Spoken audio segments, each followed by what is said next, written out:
Bismillahirrahmanirrahim.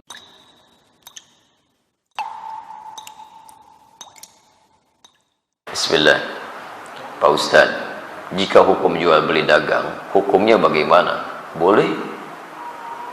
Boleh dagang. Kalau tidak boleh, masa Nabi mempraktekkan dagang? Nabi kan pedagang. Bahkan sebelum jadi Nabi, sudah berjual beli. Beliau mengambil barang dagangan dari Sayyidah Khadijah, yang lantas kemudian menjadi istri tercinta beliau dalam kehidupannya. Didampingi oleh Maisarah, kemudian berdagang sampai ke Syam. Ya, Masya Allah. Dan ketika berdagang, itu Nabi itu kalau dagang gak pernah kembali modal, Pak. Gak pernah kembali modal. Kembali untung. Untung lagi, untung lagi, untung lagi. Dan bukan cuma untung, yang berdagang dengan beliau, yang membeli, itu senang. Nabi bisa terbayang gak? Beliau untung, pedagang lain juga merasa nyaman, dan pembeli juga merasa senang. Jarang-jarang ada orang begitu. Ya, jarang-jarang. Kalau pedagang untung, biasanya pembeli kecewa, gitu kan? Baik, umumnya demikian. Baik, sedapat mungkin Anda tawar supaya mendapatkan kenyamanan-kenyamanan. Tapi kalau pembeli untung, pedagang kecewa. Silakan cek, pembeli misalnya nawarnya kebangetan. Sudah beda 50 pun nggak dilepas juga gitu kan? Baik, nah di sini menarik ini. Nabi itu kalau berjualan, pembeli senang, beliau untung. Sehingga semua orang tidak dirugikan dalam hal ini. Dan hebatnya nanti konsep dagangnya Nabi SAW, ketika diajarkan pada para sahabat, itu Masya Allah, tidak ada di antara mereka yang juga kembali modal. Semuanya untung. Untung semuanya. Silakan Anda lihat. Misal ada sahabat Uthman bin Affan radhiyallahu ta'ala anhu. Ada sahabat Abdurrahman bin Auf radhiyallahu ta'ala anhu. Sebelumnya ada sahabat Abu Bakar radhiyallahu ta'ala anhu. Banyak para pedagang di zaman Nabi, teman-teman sekalian, ketika mereka sudah masuk Islam, dilatih oleh Nabi bagaimana cara berislam yang baik dan diterapkan dalam kehidupan sesuai dengan pekerjaan mereka. Maka Masya Allah, dagangannya berlipat-lipat untungnya. Bukan cuma untung dunia, tapi untung akhirat. Tidak sedikit di antara pedagang di masa Nabi, bukan cuma kaya dalam urusan dunia yang asetnya sampai sekarang masih ada, tapi juga dijamin surganya tanpa hisab. Saya beri contoh, Uthman bin Affan radhiyallahu ta'ala anhu.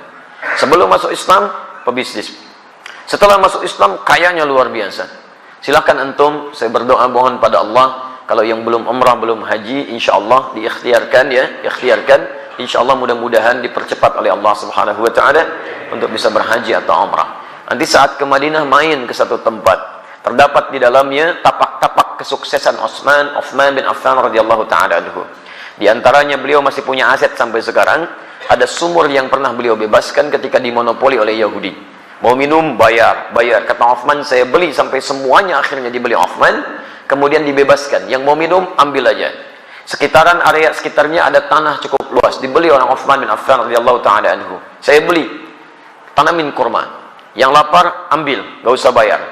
Yang haus, ambil. Gak usah bayar. Sampai sekarang area itu ada. Akan dibuat area perhotelan.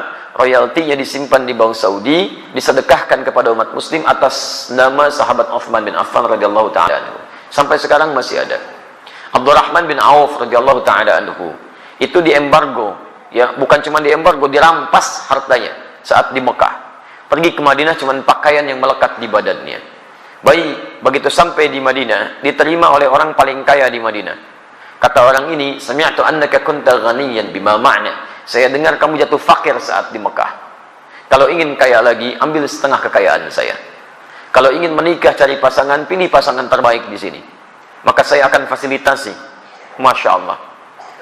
Teman-teman sekalian, apa jawabannya? Jazakallahu khairan bima ma'na. Semoga Allah berikan balasan terbaik untuk Anda. Arini ainal aswah. Cukup tunjukkan kepada saya di mana pusat bisnisnya. Dagang. Dipraktekkan ilmu dari Nabi. Modal cuma pakaian. 3 bulan jadi orang paling kaya nomor 3 di Madinah. 1 tahun jadi orang paling kaya di Madinah, yang kapaknya saja terbuat dari emas. Kapaknya, coba lihat, orang terkaya di Lampung belum tentu punya kapak ya. Orang terkaya di dunia, Bill Gates, 1.300 triliun hartanya. Tanya, punya kapak gak? SMS tuh pagi ini tanyain ya. Abdurrahman bin Auf setahun kapaknya terbuat dari emas. Modalnya apa? Cara bisnis Nabi. Nah, cara ini tidak menghalangi mereka untuk ibadah kepada Allah, kaya dan soleh. Silahkan cek, buka kitabnya Imam Al-Nawawi Imam An-Nawawi punya kitab namanya At-Tibyan fi Adab Hamalatil Quran.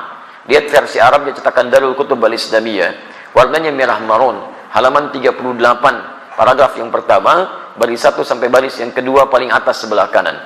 Kata Imam An-Nawawi rahimahullah, sahabat Utsman bin Affan, Abdurrahman bin Auf, ada Abu Darda, itu orang-orang, ada lagi At-Tamimi, itu orang-orang yang luar biasa.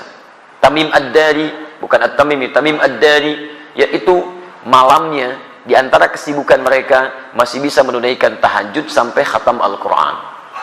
Sampai khatam Al-Quran. Jadi pendekatan kepada Allahnya luar biasa. Makanya Allah buka rezeki mereka lebih daripada yang lain. Jadi kalau Anda ingin dapatnya rumusnya begini. Kalau Anda punya permintaan yang lebih daripada orang lain, maka dekati Allah dengan cara ibadah yang lebih daripada orang lain.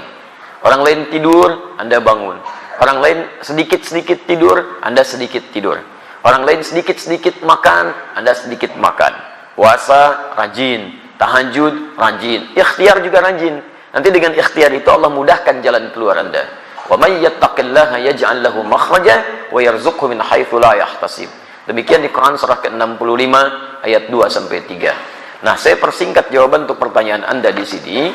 Kalau Anda ingin berubah lebih baik, itu dikumpulkan oleh para imam hadis dalam kitab-kitab hadis. Disebut dengan Kitabul Buyu', bab tentang pembahasan bisnis dari Nabi SAW. Saran saya, keluarkanlah ayat-ayat Quran yang berbicara tentang cara berdagang, kemudian lihat tafsirannya dari Nabi, buka kitab Imam Al-Bukhari misalnya, buka Kitabul Buyu', bab tentang bisnis dari Nabi. Keluarkan itu, duduk dengan sesama pedagang, jangan sendirian. Jangan ingin menguasai sendirian. Dulu teman-teman Nabi itu saling bersama-sama. Semua kaya, bahkan kaya banget. Ya, kumpul bareng-bareng. Kenapa antum gak kumpul para pedagang, pebisnis, pengusaha? Duduk bareng-bareng. Tilawahi ayatnya, hadisnya. Kemudian antum undang ustaz di bidangnya. Diskusikan. Praktekkan. Kalau nggak dipraktekkan, kapan lagi? Ya, silahkan kalau nggak percaya. Konsep itu sekarang diambil oleh orang Yahudi. Dipraktekkan oleh mereka. Cuma mereka tidak pernah mengungkapkan istilah kalau itu diambil dari hadis Nabi. Konsep syariah itu sekarang banyak diadopsi Pak di Eropa. Bahkan di Inggris sekarang sedang marak tuh, di London macam-macam dikembangkan. Ya, kemudian oleh Yahudi dirubah istilahnya di Ventura. Ventura itu asalnya syariah. Cuma dimodifikasi oleh mereka untuk menampilkan sistem hukum yang kira-kira bisa awet gitu. Syariah sekarang itu luar biasa. Di non-muslim saja sudah mengejar-ngejar konsepnya. Kenapa kita yang punya tidak menerapkan? Paham ya? Baik, sudah saya baca, sudah saya jawab intinya. Ya, di persoalannya barangkali nanti sesuaikan lagi ya.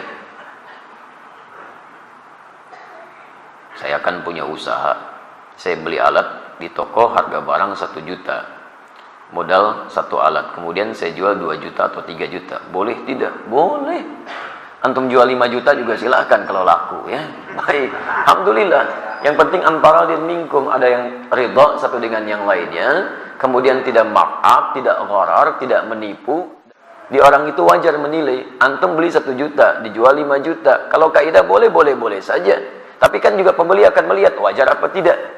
Ya kalau tidak wajar yang akan beli. Ya ada yang jual Nokia 3315 sekarang. Misal, dijual 10 juta. Ada yang beli nggak? Nggak ada. Modal antum cuma 100.000 dijual 10 juta gitu kan. Nggak akan ada yang beli. Jadi kalau misalnya antum ingin jualan seperti ini, boleh-boleh saja. Lihat batas kewajaran, jangan menipu, jangan ada gharar. Kemudian yang paling penting juga hindari hal-hal yang dilarang seperti riba dan sebagainya. Paham ya? Baik.